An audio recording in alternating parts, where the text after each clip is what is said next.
अस्सलाम वालेकुम फ्रेंड्स, क्या हाल है आप सबकी। उम्मीद करता हूँ कि सब दोस्त ठीक होंगे, खैर खैरियत से होंगे। तो गाइस, आज का जो मेरा टॉपिक है वो ये है कि हम अपनी एनर्जीज़ को कैसे वेस्ट करते हैं और हम अपनी एनर्जी से कैसे काम ले सकते हैं।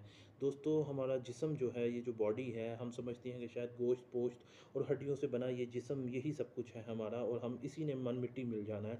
दोस्तों, इसके साथ भी एक जिस्म है आपका, जिसको कि बायोमैग्नेटिक फील्ड या ऑरा कहते हैं। ये 8 मीटर रेडियस तक ये फैला होता है, इसकी जो लंबाई होती है। और हम सब 8 मीटर रेडियस के इस ऑरा के साथ कनेक्ट हैं एक दूसरे के साथ। ये एक रूहानी जिस्म होता है, मुख्तलिफ़ कलर्स से बड़ा होता है। दोस्तों, जिन लोगों का ये जिस्म वीक होता है, जिनका ऑरा वीक होता है, जिनका बायोमैग्नेटिक एनर्जी फील्ड जो है वो वीक होती है, वो मुख्तलिफ़ बीमारियों का शिकार होते हैं और नेगेटिविटी का शिकार होते हैं। आपने कभी फ़ील किया होगा, आप किसी शख्स से मिल के आए हैं, तो उसको मिलने के बाद आपकी एनर्जी वेस्ट हो गई है, आप बहुत ज़्यादा थकावट फ़ील कर रहे हैं,